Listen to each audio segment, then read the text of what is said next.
All right, let's finish off today with how to protect your healthcare company from ransomware. Well, you know what? The answer is almost impossible.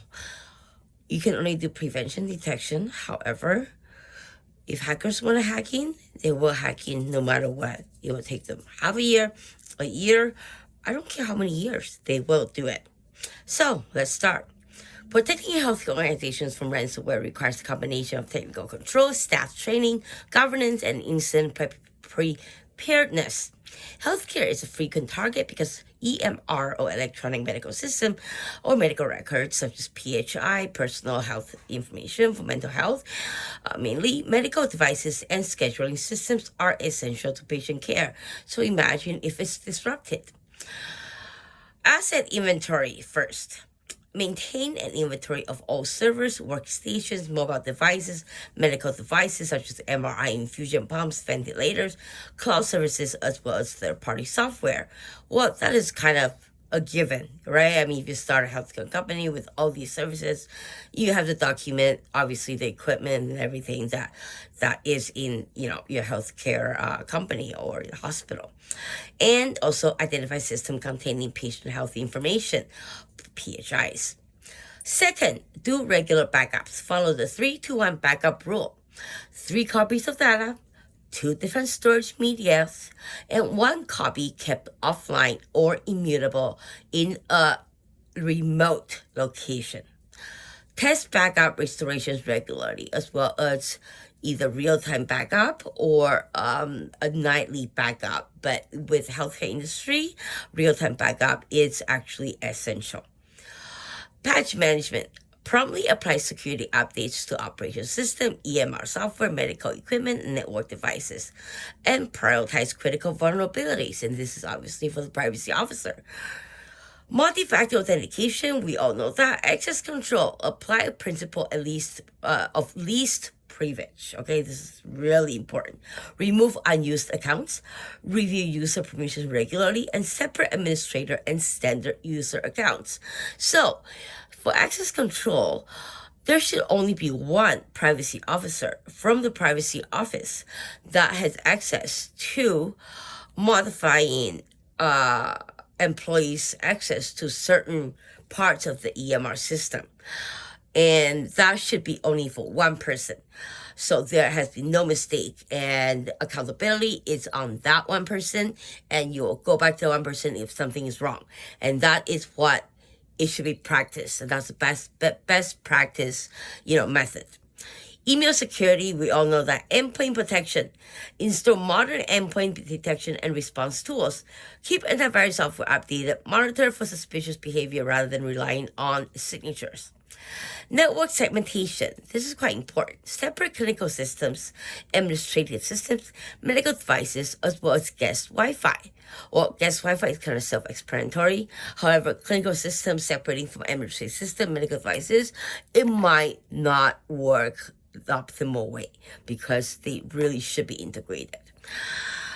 All right, staff security awareness. We all know that. Training, verify unusual requests before responding, avoid unknown USB devices, report suspicious activities to privacy office immediately, and recognize phishing emails.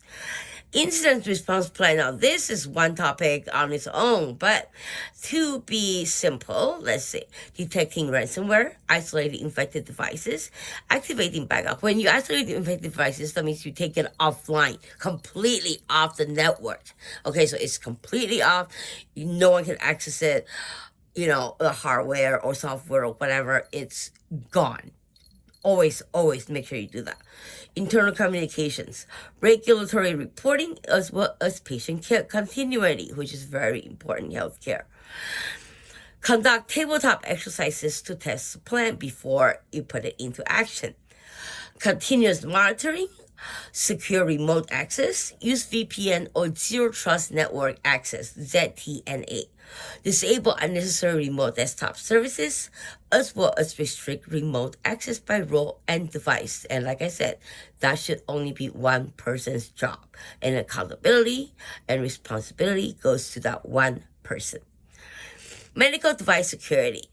This is also a topic on its own because medical devices can actually be hacked and people can get killed from just knowing the SN or serial number of the medical device, such as pacemaker, which is the biggest issue right now, or even before 20 years ago. Maintain an inventory of kinetic medical devices, isolate legacy devices that cannot be patched, work with the manufacturer on firmware updates, as well as monitor device communication for anomalies. I'm sorry. All right, vendor risk management. And lastly, we're going to talk about recovery planning, disaster recovery plan, business continuity plan, clinical downtime procedure for patient care if EMR system is unavailable. This should all be used, this should be created, documents, as well as a procedure and regulation and process and how you actually, either recover or detect and prevent and all that. That should be done at the very beginning of the project management methodology in the planning stage, and it should be updated as you go along the project. So let's talk about this. Alignment with the PMI risk management. From a project management perspective, ransomware protection can be integrated into a healthcare project risk management process by identifying risks, analyzing risks, plan responses, monitor risks, as well as review.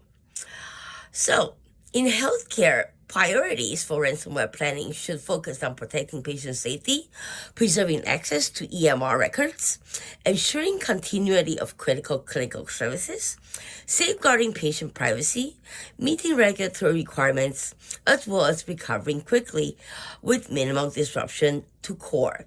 And that is also very important, is to let your employee know that there has been an attack. You do not lie to your employee. You do not keep them in the dark, because they need to know not to open phishing emails, not to do this and that, especially under attack. It's even more vulnerable for them not to follow the regulations or the trainings that's been provided by the company on the ransomware prevention. So, lastly, a layered defense combining preventive control, detection, response, and recovery is the most effective strategy for reducing the risk and impact of ransomware in healthcare environments for today. There's going to be, obviously, changes. Hackers always has ways. They want to get in. That's it, right? If someone want to fucking break into your place like they do mine, they will break in either way. So, what can you do?